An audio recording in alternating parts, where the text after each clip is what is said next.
Je voudrais féliciter notre collègue Mgid El Ghérab pour cette magnifique proposition. Le premier intérêt de sa proposition, c'est qu'il ramène le débat là où il doit être posé, en Méditerranée. Il est vrai que l'Union pour la Méditerranée, dont le président Sarkozy avait eu l'idée, la bonne idée, a été défigurée par la pression allemande qui l'a étendue à l'ensemble de la Méditerranée, sachant que cette extension, du coup, rendait pratiquement impraticable quelque politique que ce soit, dès lors qu'on englobe Israël, Chypre, la Turquie, la Grèce, c'est-à-dire des gens qui ont toutes sortes de problèmes et n'ont envie d'en régler aucun. L'ère de travail dans laquelle nous pouvons agir et être utiles, nous autres Français, et où nous avons nos intérêts les plus importants, spirituels autant qu'économiques, c'est le petit bassin de la Méditerranée. Et c'est le cadre dans lequel se situe cette proposition. C'est pourquoi elle n'est pas redondante, elle ne s'oppose pas, elle n'empiète pas sur d'autres, elle a son originalité qui est son cadre.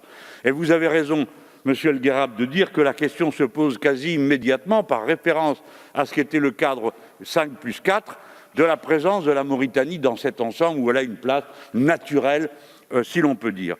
Alors on ne peut pas compter, contrairement à ce qui a été dit, sur l'Europe pour faire le travail, parce qu'en Europe, on considère la Méditerranée en quelque sorte comme le pédiluve du continent.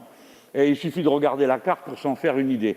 Et pour s'apercevoir que les droits qui sont accordés en mer Baltique ne sont pas reconnus en mer Méditerranée, ce qui en soi est un signal très fort de l'indifférence qu'il y a sur le sujet. J'ajoute, Monsieur El Ghérab, si vous voulez bien y réfléchir, avec vos collègues co-signataires, et je vous demande de me faire l'honneur de m'accepter parmi eux, qu'il n'est pas possible que l'on considère qu'il puisse y avoir un impact européen, collègues, car réaliser suffisamment d'investissements publics dans les énergies renouvelables est impossible dans le cadre des traités budgétaires.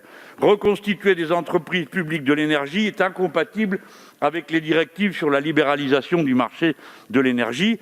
Utiliser le levier des marchés publics pour favoriser les entreprises de la filière renouvelable méditerranéenne serait considéré comme discriminatoire. Mais c'est à vous de voir comment vous réglez les contradictions. Pour ma part, je les vois et je les surmonte en votant pour votre texte.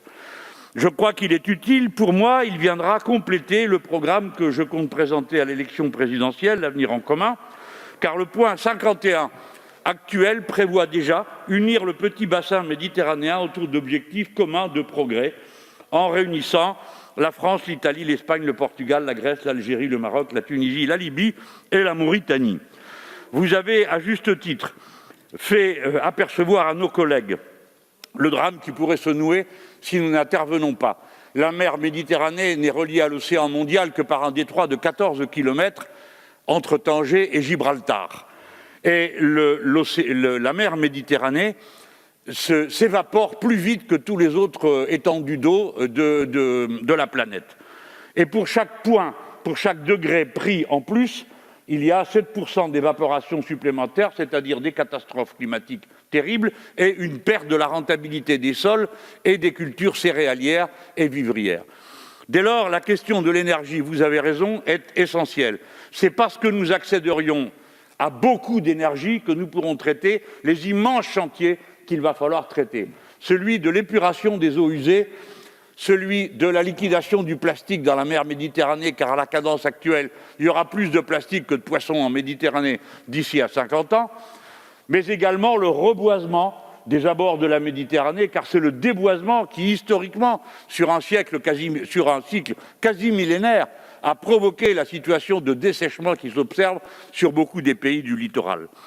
J'achèverai maintenant à mon tour en vous disant que tout ce qui peut faire de la Méditerranée un ouvre-centre d'intérêt pour la France est un rééquilibrage de sa vision du monde qui est indispensable. Au demeurant, nous n'avons pas à être seulement le trait d'union, nous sommes l'union elle-même.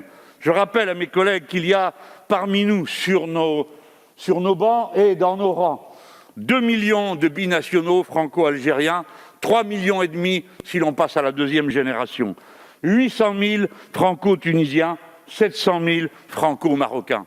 La France est une nation intimement méditerranéenne et votre projet permet de lui donner une signification concrète.